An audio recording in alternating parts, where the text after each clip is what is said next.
Sebelum kita masuk ke variabel random continue yang merupakan distribusi normal, saya ingin memperkenalkan sebuah variabel random continue yang disebut sebagai uniform distribution atau distribusi uniform.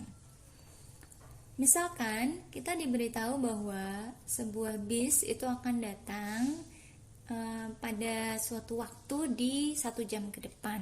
Ya, jadi bisnya itu pasti datang dalam 1 jam ke depan.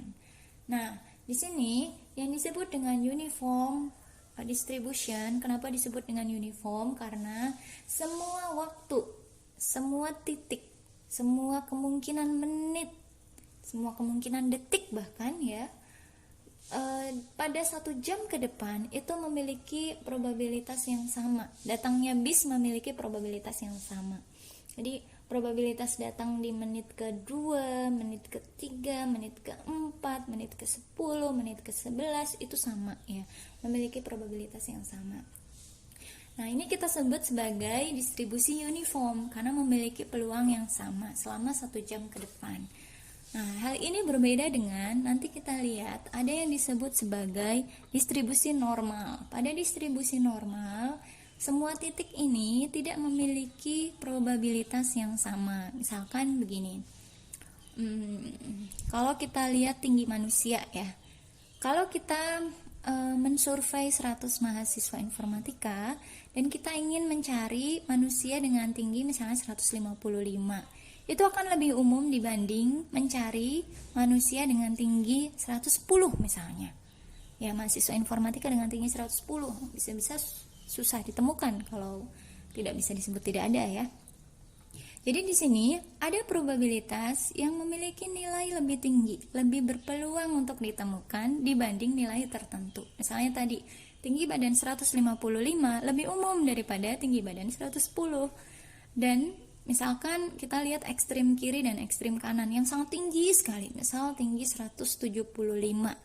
Tinggi badan 155 lebih umum daripada tinggi badan 175, misalnya seperti itu. Nah, itu bukan merupakan distribusi uniform karena setiap titik memiliki nilai yang berbeda. Nah, distribusi uniform ini adalah sebuah distribusi di mana waktu kapanpun pada 1 jam ke depan di contoh ini memiliki probabilitas yang sama. Jadi di sini kita sebut sebagai equally likely. Nah, singkat cerita, nanti akan saya jelaskan dari mana mendapatkan probabilitas seperti di gambar ini. Singkat cerita, probabilitasnya di sini bisa kita dapatkan ya. Fx sama dengan 1 untuk x lebih dari sama dengan 0 sampai kurang dari sama dengan 1 dan 0 untuk selainnya. Nah, kita bisa perhatikan di sini bus datang pada suatu waktu dalam 1 jam ke depan. Jadi kalau busnya datang 1,5 jam ke depan, nggak mungkin ya, karena busnya datang dalam 1 jam ke depan. Sehingga probabilitas di titik ini adalah 0.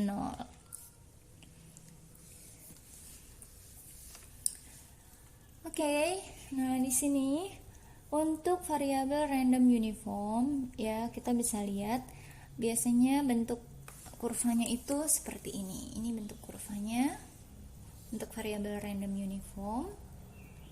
Jadi di sini dia distribusinya uniform, merata. Nah, pada suatu nilai C, ini nilai C-nya di sini.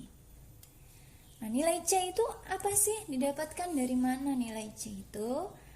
Nilai C ini bisa didapatkan dengan pertama kita perhatikan bahwa area di bawah kurva ini ya, ini bisa kita temukan dari ini kan A, batas bawahnya, ini batas atasnya B. Area di bawah kurva ini didapatkan dari integral fx dx dengan batas bawah A dan batas atas B. Ini area ini. Kemudian, kalau kita ingin mencari berapa sih jumlah area di bawah kurva, nah perhatikan ini adalah sebuah persegi panjang. Rumus persegi panjang adalah panjang kali lebar ya. Ini adalah B min A, ini adalah C. Tadi ini di sini C ya. Ini C, ini B min A. Berarti area ini adalah B min A dikali C. Ini hanya persegi panjang biasa ya. Nah, padahal kita juga tahu bahwa tadi area di bawah kurva ini, total area di bawah kurva adalah 1.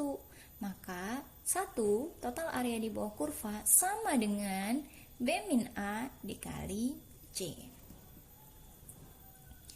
Nah, dari rumus tersebut 1 sama dengan B min A kali C. Maka kita bisa mendapatkan C-nya.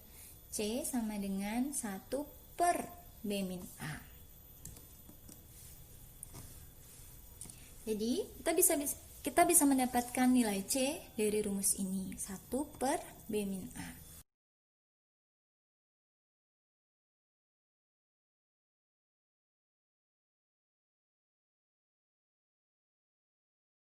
Kita lihat contohnya, yang contoh menunggu bis tadi ya. Menunggu bis juga kalau kita lihat di sini. Nah, ini kenapa ini bisa 1? Dari mana nilai 1 ini? Karena ini B min A-nya adalah 1 min 0. 1 ya. Berarti C didapatkan dari 1 per B min A. 1. Nah, itu dari situlah nilai 1 ini berasal. Oke, dari contoh ini kita lihat soal yang ada di sini. Misalkan waktu tunggu pada kedatangan bis itu terdistribusi uniform antara menit 1 dan 12. Nah, ini agak sedikit berbeda dengan contoh yang tadi. Kalau contoh tadi dalam 1 jam, ini hanya menit 1 dan 12. Nah, PDF-nya gimana? Kita disuruh membuat kurva seperti tadi. Antara menit 1 dan menit 12. Berarti A-nya adalah 1, B-nya adalah 12. Maka C-nya kita dapatkan dari 1 per B min A, 1 per 12 min 1, 1 per 11. Ini adalah nilai C-nya. Biasanya untuk variabel random continue, pertanyaannya itu bukan misalkan bukan berapakah probabilitas pada titik X sama dengan nilai sekian gitu ya. Karena nilainya pasti 0 ya kalau pada titik tertentu. Biasanya pertanyaannya itu misalkan berapakah probabilitas bus datang sebelum jam 1.30? Nah, sebelum jam 1.30 itu kan bisa jam 1.29, 1.28, 1.27, 1.27,25, 1.26,331 dan seterusnya. Bahkan sampai jam 11 misalnya. Itu kan sebelum jam 1.30 ya. Jadi di sini dia itu menggunakan tanda kurang dari sama dengan. Bis datang kurang dari sama dengan jam 1.30. Atau misalkan berapakah probabilitas seseorang yang kita pilih secara random tingginya itu kurang dari 180 cm. Nah, ini juga sama menggunakan tanda kurang dari sama dengan misalnya. Terus berapakah probabilitas bahwa hujan pada bulan ini kurang dari 3 inch? Ini juga menggunakan tanda kurang dari sama dengan ya, bukan menggunakan tanda sama dengan. Nah, ini kalau di pertemuan sebelumnya disebut sebagai cumulative distribution function atau CDF, distribusi kumulatif. Fungsi distribusi kumulatif ini kalau pada variabel random discrete yang kemarin, yang binomial, cukup kita jumlahkan saja. Misalkan berapakah probabilitas fans Barcelona yang terpilih kurang dari sama dengan 3 dari 3 orang yang kita pilih secara acak. Nah, berarti kan bisa jadi kurang dari sama dengan 3 itu bisa 3, bisa 2, bisa 1, bisa 0. Tinggal kita jumlahkan saja. Probabilitas X sama dengan 3, ditambah probabilitas X sama dengan 2, ditambah probabilitas X sama dengan 1, ditambah probabilitas X sama dengan 0. Atau kita tulis dengan lebih singkat dengan menggunakan sigma. Nah, sedangkan untuk distribusi yang merupakan variabel random continue di sini kita menghitungnya bukan dengan menjumlahkan atau dengan sigma, tapi dengan menggunakan integral. Integral pada range dari misalkan yang ingin dihitung adalah kurang dari sama dengan suatu nilai X kecil. Nih, berarti X kecil ini menjadi batas atas, batas bawahnya adalah min tak hingga.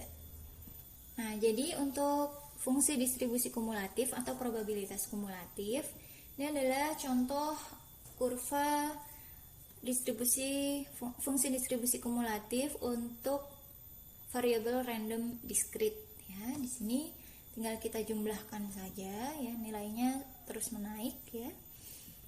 Sedangkan ini adalah untuk variabel random continue.